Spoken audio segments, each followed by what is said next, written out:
ഇപ്പം എന്തുണ്ട് വിശേഷങ്ങൾ? ഇന്ന് തിരുവോണമാണ്. എല്ലാവർക്കും തിരുവോണം ദിന ആശംസകൾ.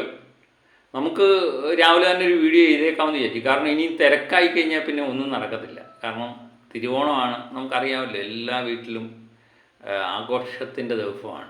മലയാളികൾ എവിടെയുണ്ടോ അവിടെ എല്ലാം തിരുവോണം എന്നുള്ള ഓർമ്മയിൽ നിൽക്കും. നമ്മുടെ പഴയകാല തിരുവോണവും ഇപ്പോഴത്തെ തിരുവോണവും ഒക്കെ നമ്മുടെ മനസ്സിലിങ്ങനെ അയവിറക്കിക്കൊണ്ടിരിക്കും. ഇപ്പം നമുക്ക് പ്രത്യേകിച്ച് നമുക്ക് യാതൊരു മാറ്റവും ഇല്ല. പിന്നെ കുട്ടികളൊക്കെ ആകുമ്പോഴത്തേനൊരു വല്ലാത്തൊരു വൈബ് ഫീൽ ചെയ്യും. അവർക്കൊക്കെ ഒരു പ്രത്യേക ഒരു അന്തരീക്ഷം. പണ്ടാണെങ്കിൽ എനിക്ക് തോന്നുന്നു ഓണ സമയത്താണ് പുതിയ ഓണക്കോടിയൊക്കെ കിട്ടിക്കൊണ്ടിരുന്നത്, ഉപ്പേരി കച്ചുന്നത്, സദ്യ ഒരുക്കുന്നതൊക്കെ. ഇപ്പോൾ എല്ലാ ദിവസവും ആയതുകൊണ്ട് ഓണത്തിൻ്റെ എന്താ പറയുന്നത്, വിഭവങ്ങളെപ്പറ്റി ഓർത്തൊന്നും ആർക്കും ആദിയോ ആവലാതികളോ ഒന്നും ഇല്ല. കാരണം എന്നും എല്ലാ വീട്ടിലും സാധാരണ ഇപ്പം എല്ലാ ഉപ്പേരി വറക്കുകയും ഒക്കെ ചെയ്യാറുണ്ട്. ഏതായാലും ഓണം മലയാളികളെ സംബന്ധിച്ച് മനസ്സിലെ ഒരു ആഘോഷത്തിൻ്റെ ദിവസമാണ്.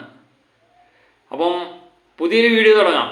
പുതിയൊരു വീഡിയോ എന്ന് പറയുന്നത്, എന്നെ സംബന്ധിച്ച് ഓണം എന്ന് പറഞ്ഞാൽ രാവിലെ തന്നെ വീഡിയോ ചെയ്യുക എന്നുള്ളതാണ് നമ്മുടെ ഓണത്തിൻ്റെ ആദ്യപടി. അപ്പം നമുക്കൊരു വീഡിയോയിലേക്ക് കിടക്കാം. ബദലേഖം കുടുംബ യൂണിറ്റ് എന്ന ഗിരീഷ് ഏടി ചിത്രമാണ് ഇപ്പോഴത്തെ ഓണവിരുന്ന്, സിനിമയെ സംബന്ധിച്ച് ഓണവിരുന്ന്. അപ്പോൾ ഇത് വമ്പൻ കളക്ഷൻ നേടി മുന്നേറുന്ന കാഴ്ച നമുക്ക് കാണുന്നു. അപ്പോൾ ഇന്നലത്തെ കേരള കളക്ഷൻ തന്നെ 7,75,00,000 എത്തിയിരിക്കുന്നു എന്നുള്ളതാണ്.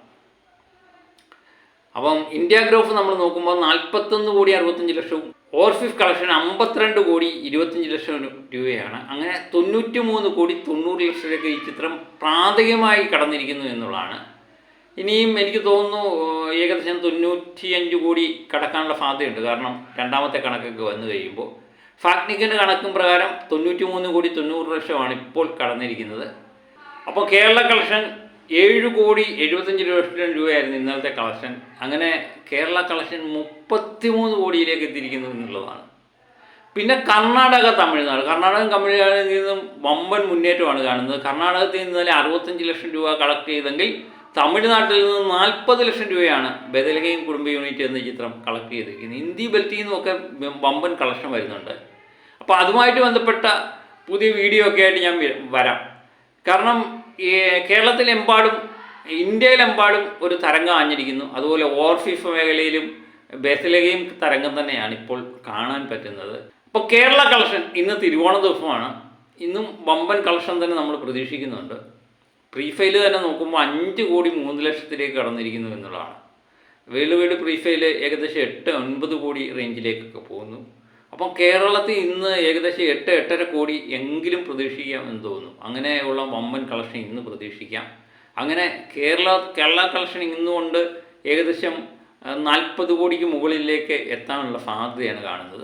ഔട്ടൻ ചതയം ദിവസങ്ങളിലൊക്കെ വമ്പൻ കളക്ഷൻ ഉണ്ടാകുമെന്ന് 100% ഉറപ്പായി. ഒരുപക്ഷെ ഇന്നത്തേക്കാൾ കൂടുതലുള്ള കളക്ഷൻ ബാക്കിയുള്ള ദിവസങ്ങളിൽ ഉണ്ടാകാനുള്ള സാധ്യതയുണ്ട്. ഇന്ന് പൊതുവെ എല്ലാവരും ആഹാരം കഴിക്കുക, വീട്ടിൽ നിന്ന് ആഹാരം കഴിക്കുക, കുട്ടികളുമായിട്ടൊരു ചിലപ്പോൾ സിനിമയ്ക്ക് ഉച്ച കഴിഞ്ഞ് സിനിമയ്ക്ക് പോയെന്നിരിക്കും, ബന്ധു വീട്ടിൽ പോകും. അതുകൊണ്ട് എനിക്ക് തോന്നുന്നു അവിട്ടം ചതയം ദിവസങ്ങളിലായിരിക്കും കൂടുതൽ സിനിമാ പ്രേമികൾ സിനിമയ്ക്ക് പോകുന്നത്, കുടുംബ പ്രേക്ഷകർ.